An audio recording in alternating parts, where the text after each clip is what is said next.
Elohim lenoach, Ketz kol besar balefanai, Ki mal'a ha'aretz chamas mipnehem, V'chini mashchitam et ha'aretz. Many objections have been raised against the biblical account of a global flood that deluged the planet roughly 4,400 years ago.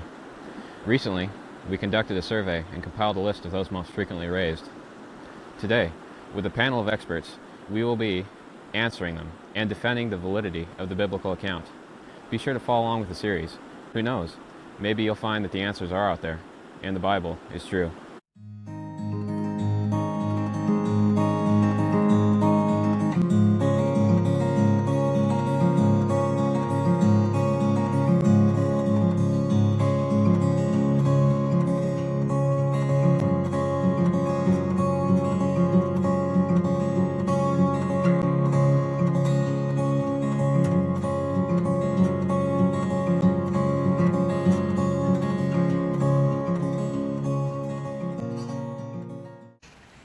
All right, so we're back. Thank you for joining us.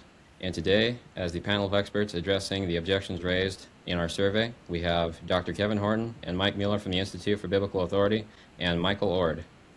Getting right into your objections, number one, there is no evidence that a global flood once covered the earth.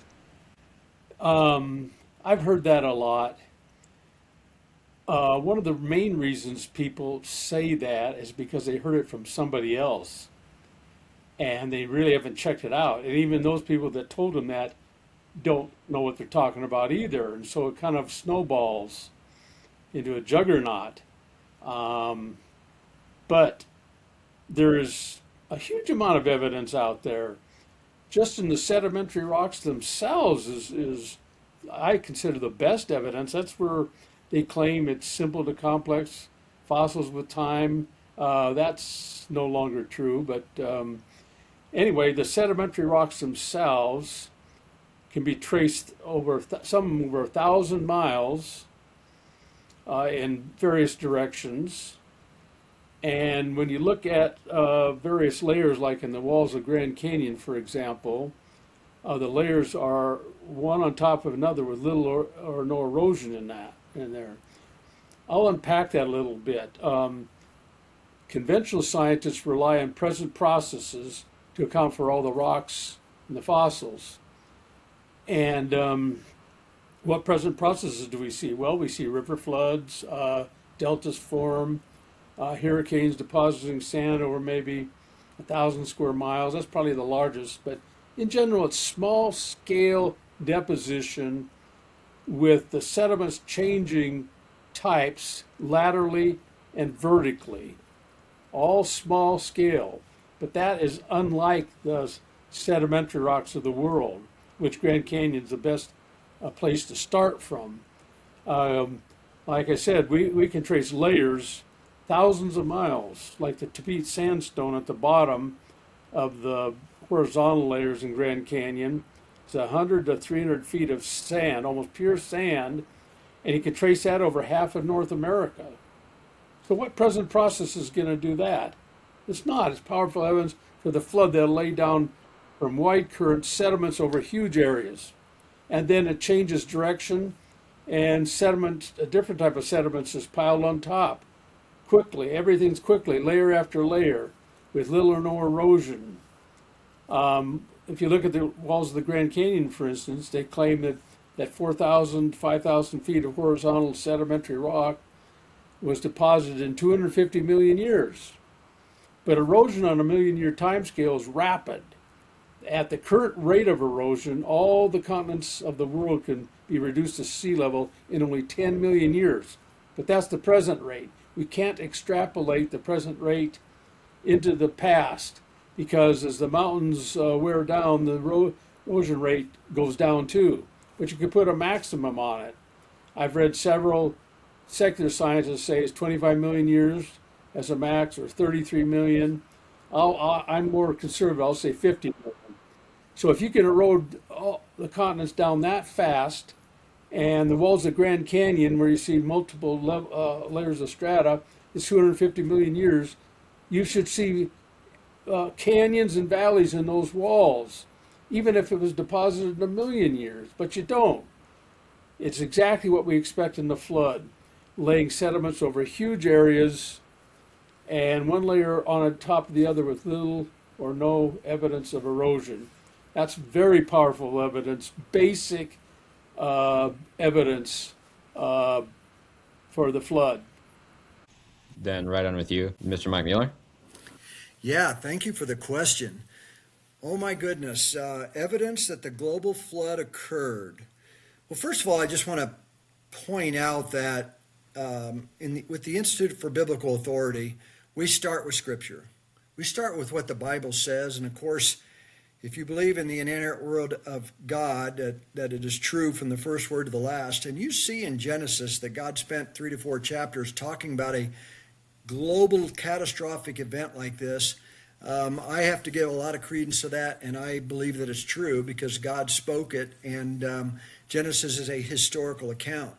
So I start with Scripture first, and so I need to throw that out there. But secondly, Michael Lord gave some great evidence for the catastrophic global flood when he talked about sedimentary layers clear across continents and some of the same layers on different continents, the same elevation and recorded all around the world. That is, and then seen in the Grand Canyon.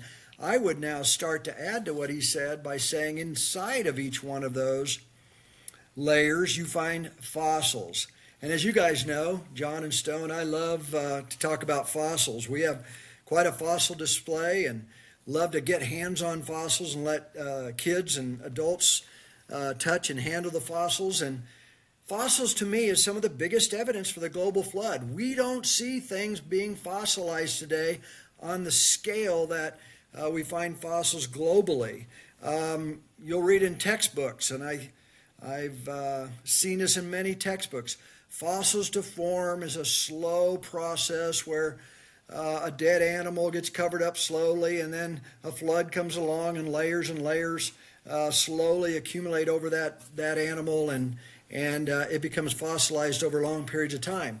But we know that's hard to explain that way because of scavengers and decay and all of that. We just don't see fossilization occur very often today, not on the vast scale. So when I look at fossils, I look at rapid burial, because for fossils to occur, they have to be buried rapidly. They have to be under pressure and water and a chemical solution, and a lot of pressure, which would all be explained best by evidence from a catastrophic flood with those big layers Mike is talking about, quickly burying gigantic dinosaurs down to the finest detail, sponges and fish, where you can see the scales on the side of a fish, or a crane fly or a mosquito, just from the most delicate to the biggest animals, fossilized, or I should say buried quickly, and that detail preserved. That kind of a phenomena, that kind of an event has to happen quickly. So we see rapid burial in the global flood, and that's probably the best explanation for fossils, or it is the best explanation for fossils from my scientific view.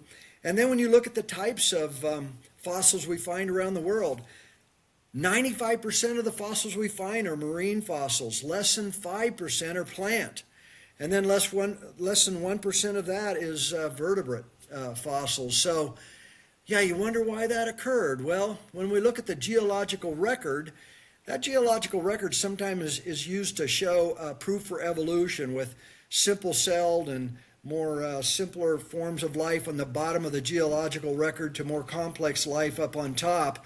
But actually, the flood explains the geological record much better, and we, as creation scientists, we think the flood explains it. So as the year-long flood event was occurring, the 6 months or so of the buildup of the flood, and then the latter part of the year, the receding of the flood waters, we think the flood waters came up on the continents and flooded different habitats or ecozones or ecosystems, starting with the oceans as the fountains of the deep and the continental rifts occurred, and the ground water from under the oceans and the fountains of the deep exploded, and bringing all that water, that subsurface water above, it caused tsunamis from the oceans to bring massive amounts of waters, hundreds and hundreds of feet tall tsunamis that buried first marine environments, ocean environments, and then as the flood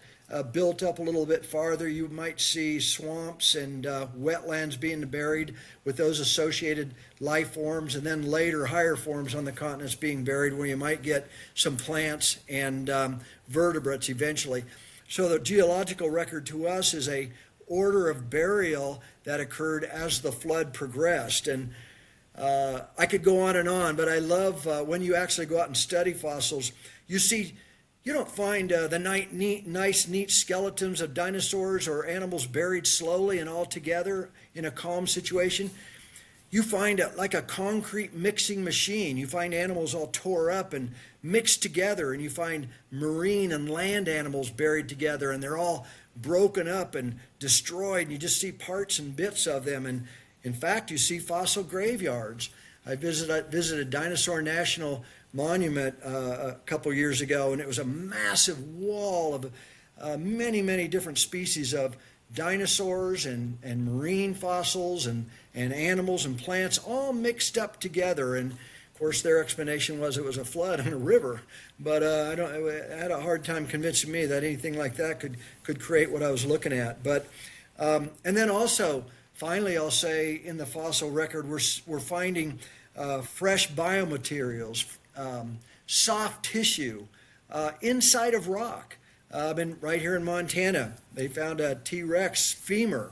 When they broke it open and Dr. Schweitzer examined it, she found inside of it red blood cells, red blood vessels, collagen, soft tissue. Surprised everybody. And the only way that could occur and be preserved that long was that it would be rapidly buried and preserved in the conditions that a global flood would create. But fresh fossil tissue and soft tissue that we're finding, and now that scientists are looking for it, they're finding examples of soft tissue in rock, in dinosaur bones, and lots of other places all over the globe. And there's over 130 scientific articles now explaining that. So when I look at the fossil record, fossil graveyards, extinct fossils found with living fossils that still live today, all buried together and all jumbled up and destroyed, and the way you find them, the fossil record and fossils are some of the best evidence that the Bible is true. So I'll leave it there, guys.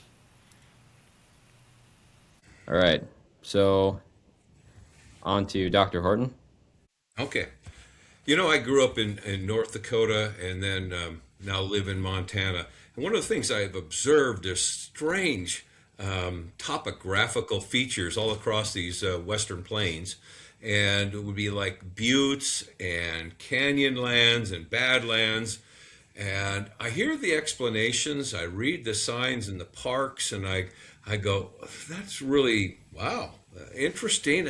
How do these buttes get this flat top?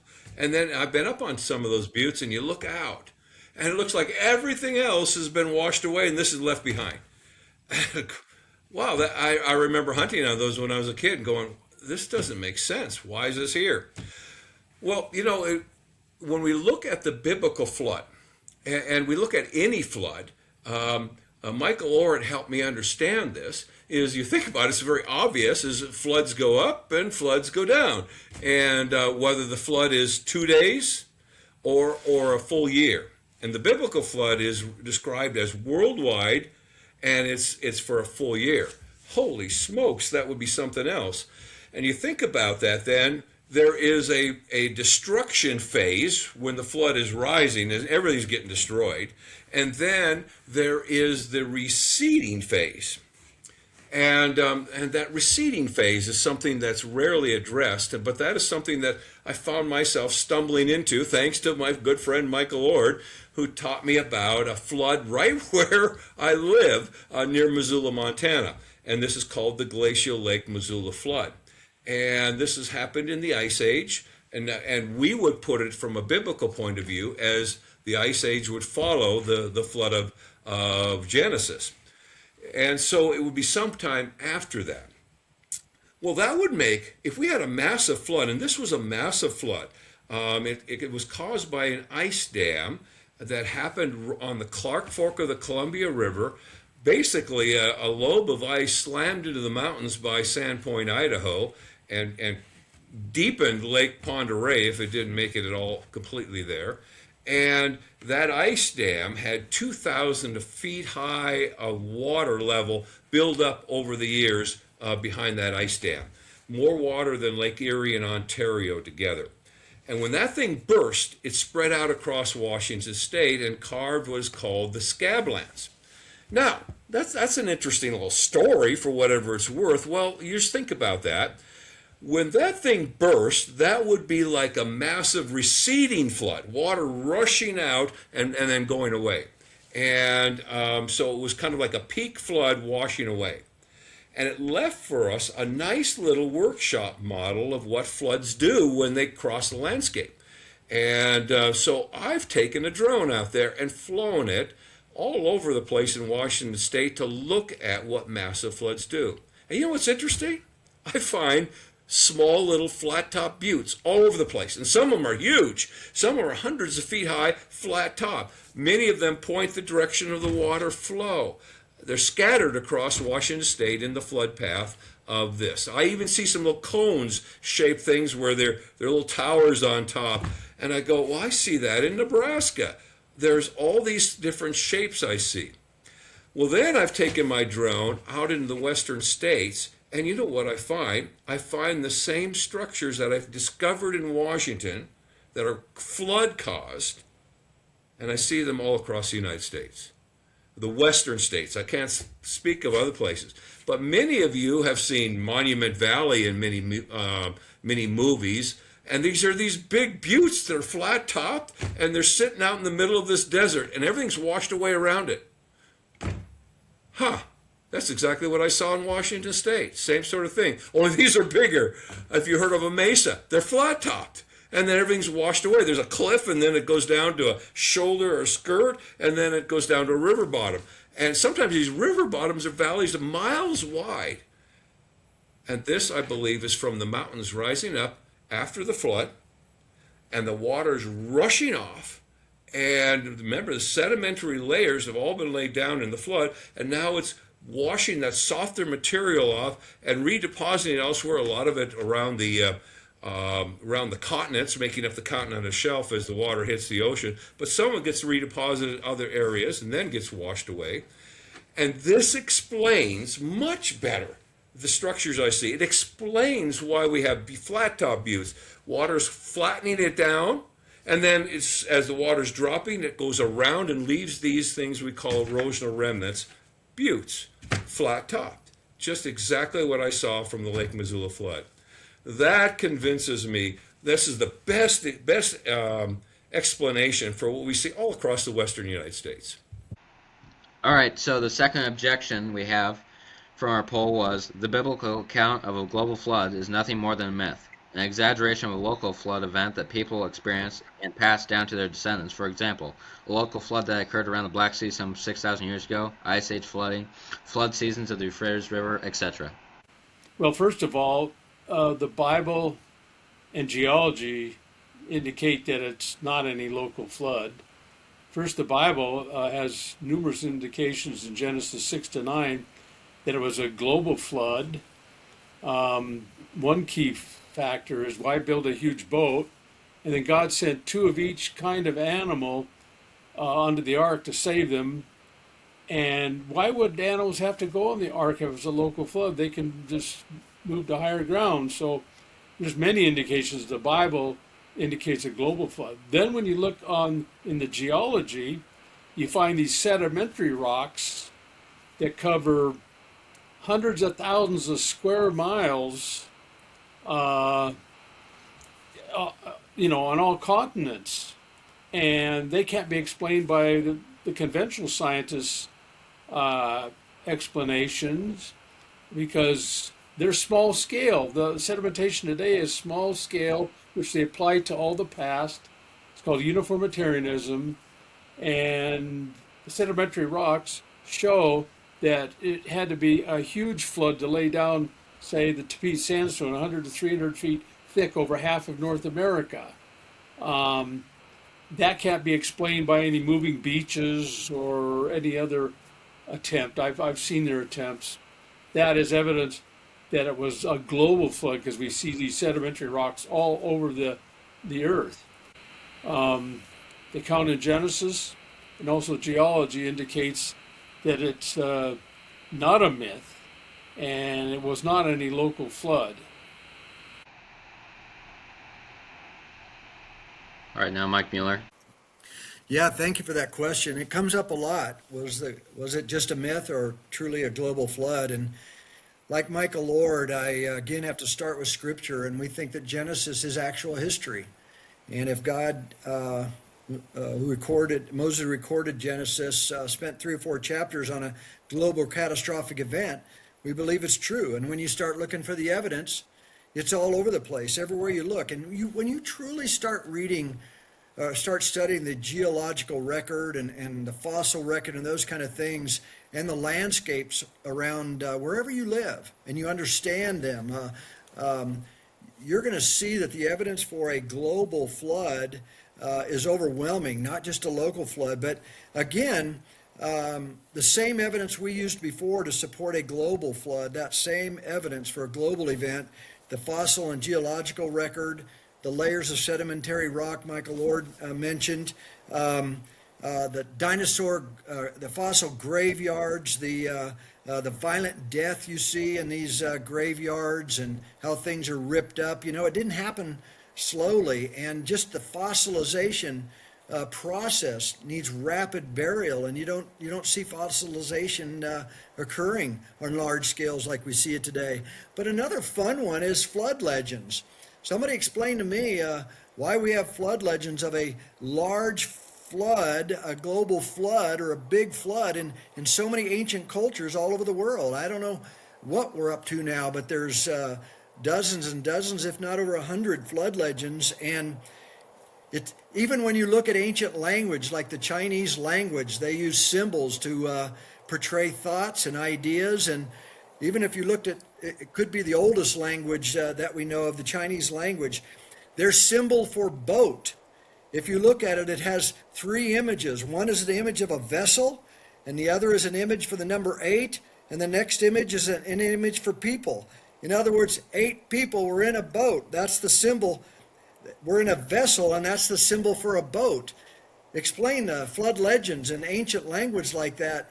It's recorded all around the world, and I think, you know, yeah, they could be recording local floods, could be, but I don't think that's evidence for that. I think there's overwhelming evidence for a global flood, and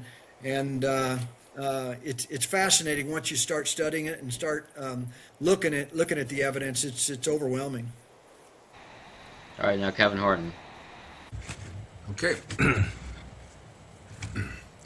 Well, I hear a question like that, and the first thing that comes to my mind is, wow, that's said real definitively, even slightly sarcastically. This flood stuff is nothing more than a myth. And now that's very interesting when you hear that kind of thing, that degrading, making fun of, and then saying powerfully, this is not true. What if I told you the Bible said in the last days people are going to say that? Exactly. They're going to actually make fun of the biblical flood, scoff at it. What if I told you that was prophesied in the Bible, written 2,000 years ago, and speaks of our day? Let me read it to you. It's from 2 Peter chapter 3. So it's the second letter of Peter. In chapter 3, it says this: knowing this, first of all, that scoffers will come in the last day with scoffing, following their own sinful desires. Notice that a motivation of the scoffing is to be freed from any God who might hold them accountable, following their own sinful desires. And then it goes on and says this. It says, they will say, where's the promise of his coming? And that's speaking of the return of Christ. For ever since the fathers fell asleep, and it's been years since Christ died, All things are continuing as they were from the beginning of creation. Oh, that's just like what Michael Ord said earlier, that the philosophy is one of uniformitarianism. It just goes on the same as it always has. And then it continues this, for they deliberately overlook this fact. Deliberately, very intentional. Why? Because they want to be freed from God and any accountability.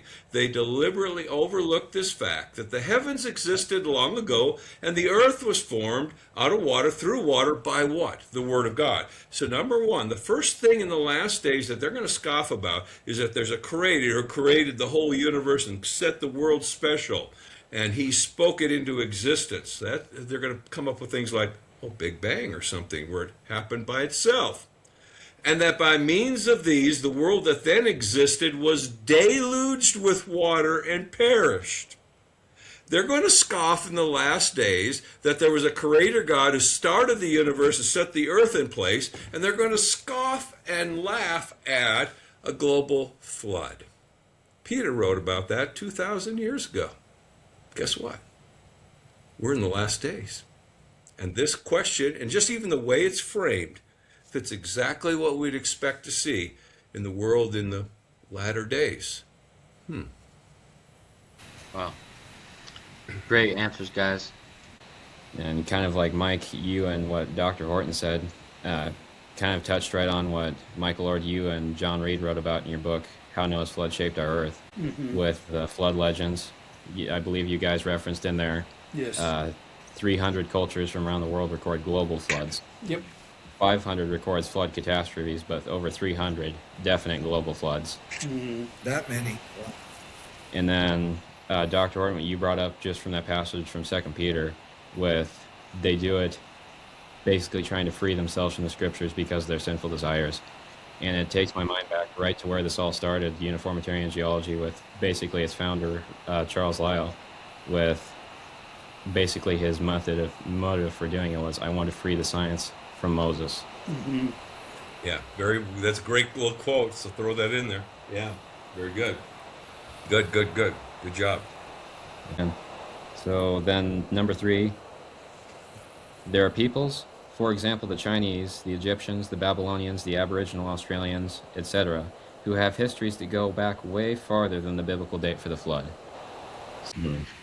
Yeah, Stone, that was a tough question for me. I had to do some research and do some reading, and it is fascinating reading if you feel qualified to talk about it, and I don't. But the Rosetta Stone that they found some time ago that had 3 different languages translated from it, they looked into those languages, and Egyptologists thought that said that Egyptian history went back 9,000 years. But to Michael Ward's point, of course, they're using records and carbon dating, but now there's other explanations that have come up that say that all this history of Egypt is flawed. It says the length of the dynasties cannot be added together because they were taking place simultaneously.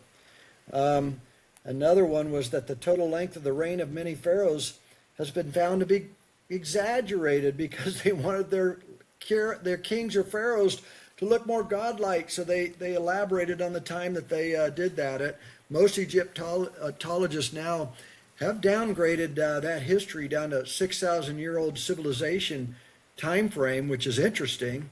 And then you get into the carbon-14 that Michael talks about. Why does it show such long ages where there was less carbon available right before and after the flood, right, Michael? That would have showed something older than it should have been. But there's a lot of possibilities. Bottom line is I would have to go to the biblical record and say that we have a very solid genealogy and time frame recorded to us by somebody that was there.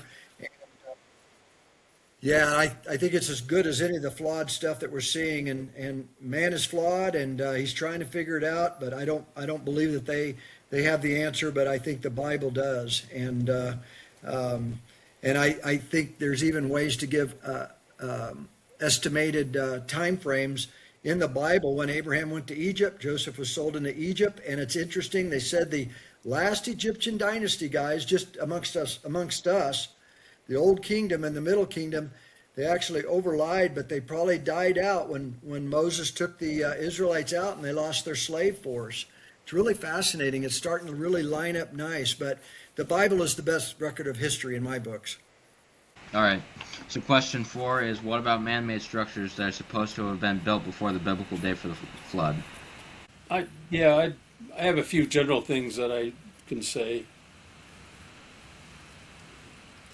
Well, there's been a lot of claims of finding objects older than the flood through archaeology or ancient trees. As far as archaeology, you got to look at the big picture in that archaeological evidence. We have a lot of stuff from back to 1000 BC, but beyond that, it gets really fewer and fewer archaeological sites. We get to 2000 BC, and there's not a lot. And so it's diminishing quickly. And then for those features, archaeologically they claim are, say, 7,000 years ago. A lot of those are dated by carbon-14 and other assumptions, which we believe carbon-14 is accurate to 3,000 years ago. But beyond that, there's other variables that make it inaccurate from 3,000 to 50,000 years ago, which is their maximum that they can go with carbon-14. So we don't think anything beyond 3,000 years ago, which is 1000 BC, is accurate. And that's how they date all these things. And they stretch out the chronologies with this isolated stuff thousands of years back sometimes. The Egyptian pyramids and the Egyptian dynasties they're flawed. There's been cases where Manetho was known to exaggerate either the ages or the dynasties, and dynasties can you can have different dynasties ruling at the same time in different places in Egypt. So experts on Egyptology have considered that the Egyptian chronology is flawed. But I believe the Bible is very accurate when it comes to geology and earth science, and so I trust the biblical chronology, which the Masoretic text says the flood was 4,500 years ago, but the Septuagint says 3,300 years BC. Excuse me. That the Masoretic text says that the flood was 2,500 BC, and the Septuagint 3,300 BC. So practically all archaeological finds fit within those earlier than those dates, especially the Septuagint. But not being an expert in chronology, I in fact I stay out of whether the Septuagint or the Masoretic has the best time for the flood. But we can fit practically all that archaeological stuff within 4,500 years. Beyond that, carbon-14, which we believe is inaccurate past 3,000 years, is used to stretch it out. And I think there's too many variables beyond 3,000 years to trust carbon-14. So, number 5. The biblical account of Noah's flood is just borrowed mythology. The Hebrews stole the story from the Sumerians, the Babylonians, the Akkadians, etc. And the idea that they picked up the local floods from the Near Eastern ancient literature is, like some people believe, is not correct either, because the most famous flood event is the Epic of Gilgamesh, and the boat in the Epic of Gilgamesh is 120 feet by 120 feet by 120 feet. It's a cube, and in rough seas it's going to go like that. Well, the boat in the that's described in Genesis has got a ratio of a length of 6 to width of 1, 6 to 1, just like modern ships and barges. So I would definitely refer back to Michael Ord's publications about flood legends too globally. That many of them found all over the world. And the important aspect there, you mentioned it, is all those flood legends involve a flood catastrophe, people fleeing from it, a boat. Some even, like we talked about, involve 8 people. And they were rescued. 2 of each animals coming on board. You know, it has very much similarities, obviously, to the Genesis flood, which, wow. Yeah, the only thing that I would add to that whole concept is that when you tell a story and it's passed on through culture to culture to culture, they get more and more perverted as they get farther away from the original. And the biblical flood is the best record of what would match reality, and the other ones get more and more perverted as you get farther away. So that's another little piece of evidence that the biblical account is the correct one. that's an excellent point. So question number 6 is radiometric dating disproves the biblical age of the Earth, and especially disproves the idea that the entire geologic column was deposited by one event in a single year.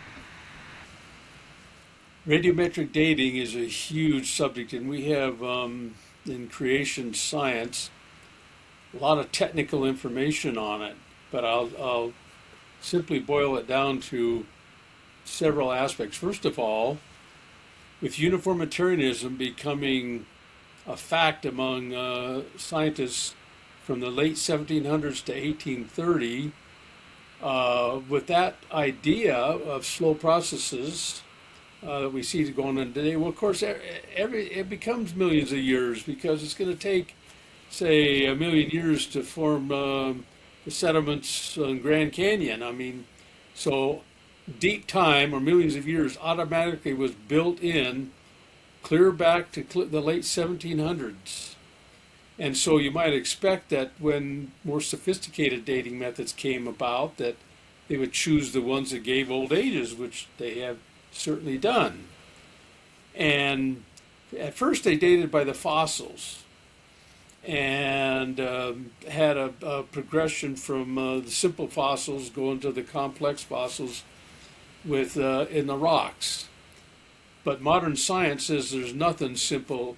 Even that organism at the bottom of the geological column, the trilobite, for instance, has eyes like a fly, hundreds of lenses that must all focus. Experts in optics say that the eyes of the trilobite, starting in the Cambrian explosion, are more complex than our own. So it's not simple to complex with time. But anyway, they use the fossils to date. But then when radiometric dating came around about 1900, they thought they had a solid clock. But in order to date something, you have to make 3 main assumptions. And they date rocks. So you got to assume that you date the time it cooled, igneous rocks, and sometimes metamorphic rocks. But you date its cooling time.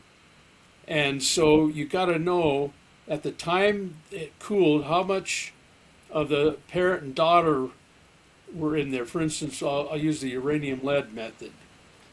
You got to know how much uranium was there at the beginning and how much lead at the beginning. That's called the initial conditions. And then over the millions of years, uranium can't come in or out, and lead can't go in and out. And by the way, the uranium lead method is about a process with about 15 steps. It goes through a lot of different elements, of which one of them is radon, and we know that's leaking up into our basements.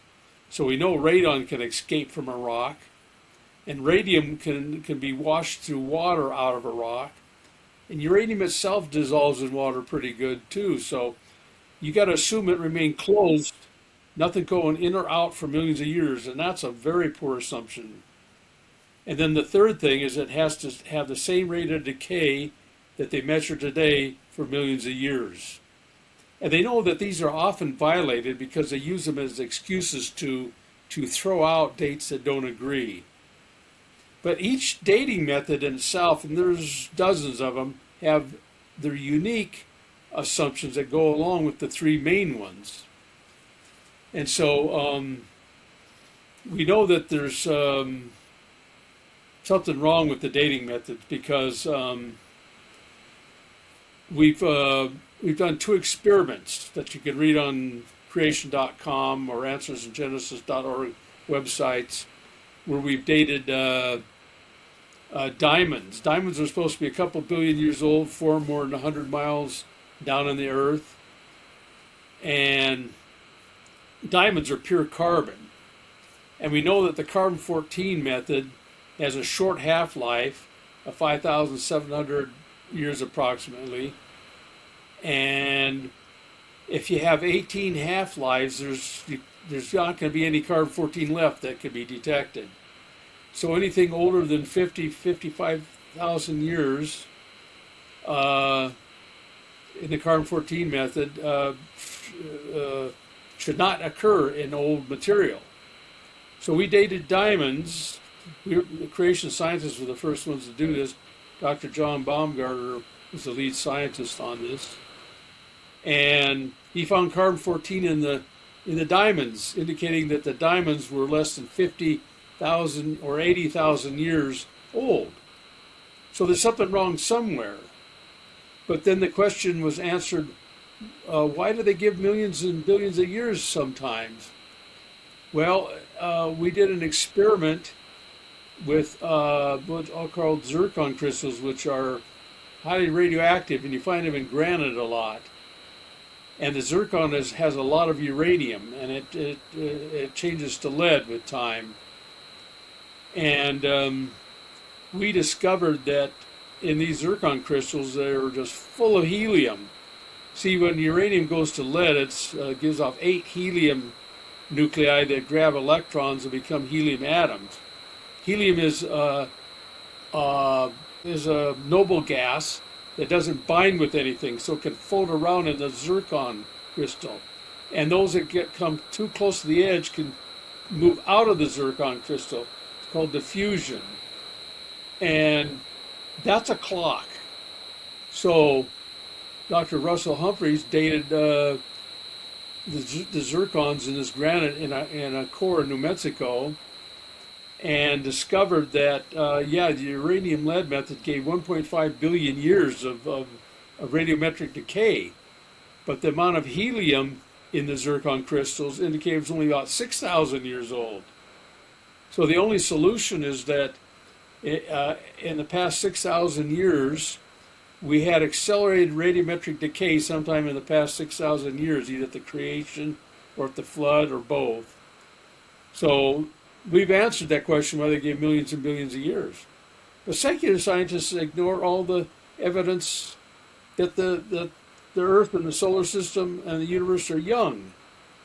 They ignore, and there's a lot more of those dating methods. For instance, the decay of soft tissues.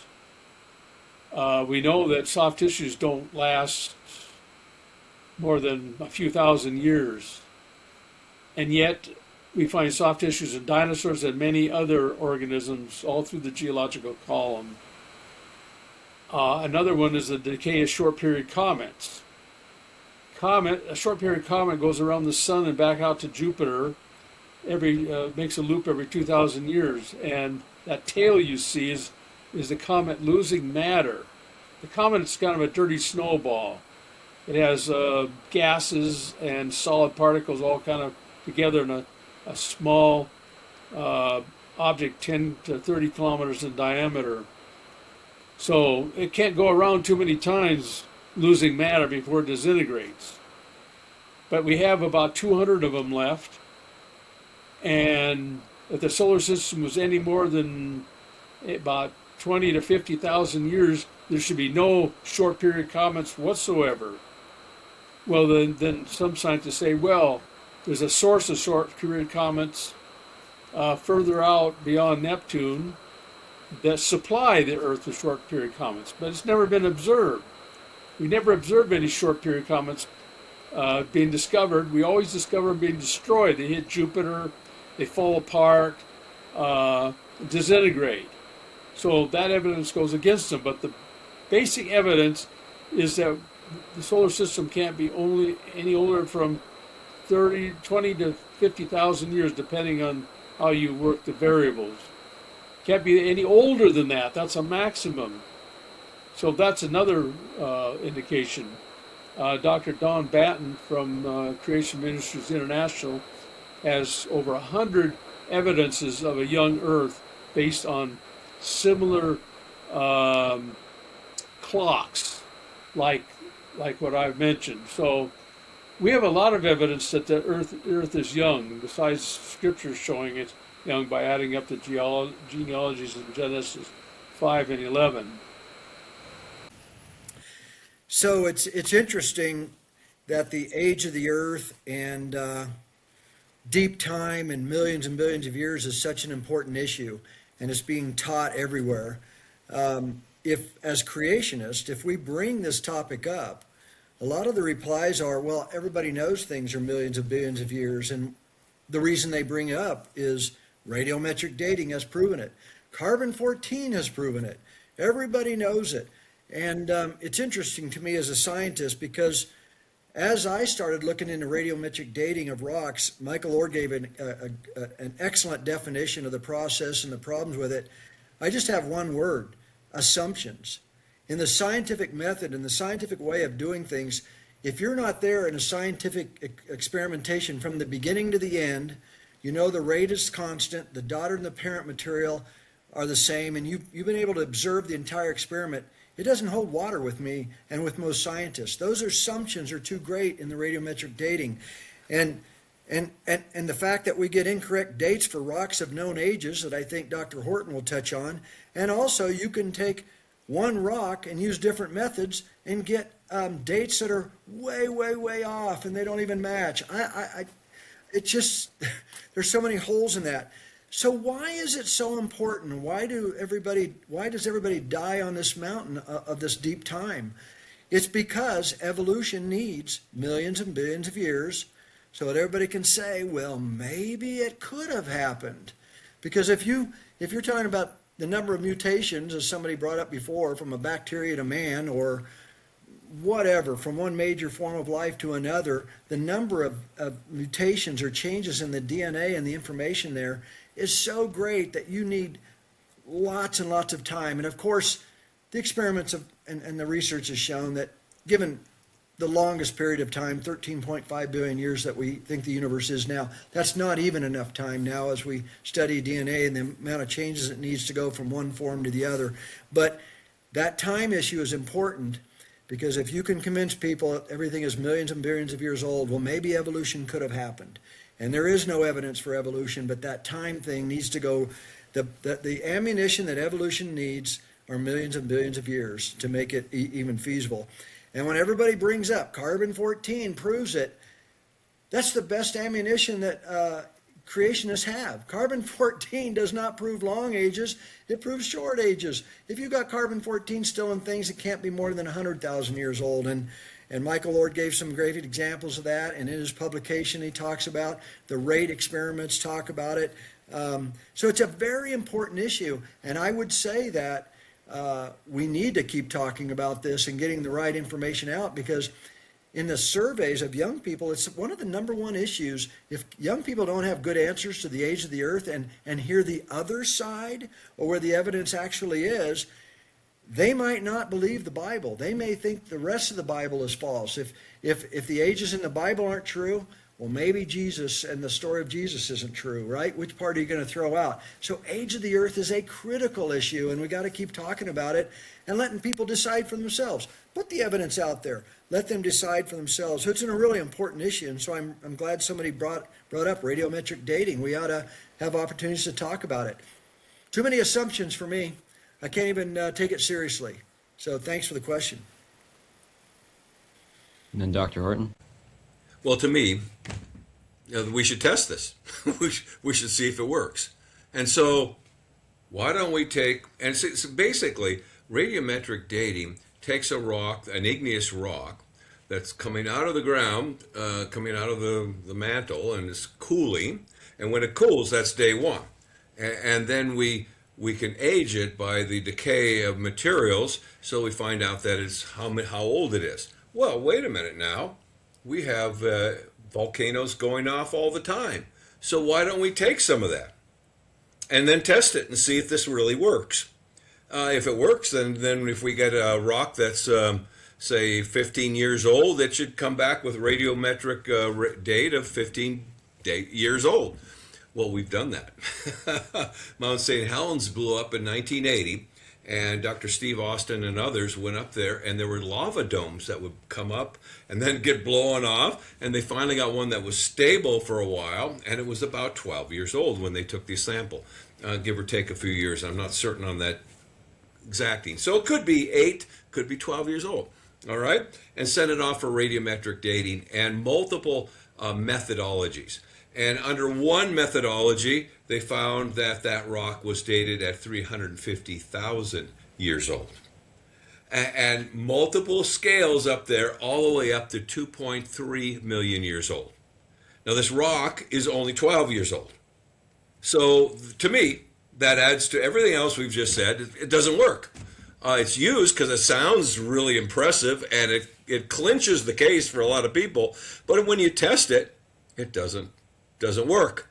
All the things that Michael Lord has said, all the things that Mike Mueller has said, and this case just shows that it flat doesn't work. So there. I think it's interesting too, Kevin, you mentioned, and Michael Lord, you can comment on this. You can only supposedly date igneous or metamorphic rocks, right? Sedimentary rocks don't work. Sedimentary rocks are deposited there from a global water event, but you can only use this kind of method on certain types of rocks, and the majority of rocks on the earth are what? Over 70% are sedimentary rocks. Go figure, laid down by a major catastrophic water event. So there's just all kinds of interesting things tied into these questions and answers. You know, Mike, you brought that up, and that's really good. You know what I always love when you look at the geological column and you look at the sedimentary rock, and how do you know how old this particular rock is and how does it fit in with other areas? Well, you use something called index fossils. And do you know what index fossils are? Seashells. In every one of them, there's seashells. Huh, it sounds like there was ocean water in every layer. Isn't that interesting? And then you got to finish the story. When they try to age fossils, they look at the layer of sedimentary rock they find it in and what layer it is, how deep it is. So we call that circular reasoning, right, Michael Lord? Yes. Anyway, it's an interesting way of measuring things, and yeah. All right, well, thank you guys so much for joining us. Really appreciate it. And for all you viewers out there, thank you for watching up to this point. If you're interested in this type of content and care to follow along with the series, be sure to hit that subscribe button and turn on the notifications bell to where you don't miss any future parts that are posted. God bless you guys.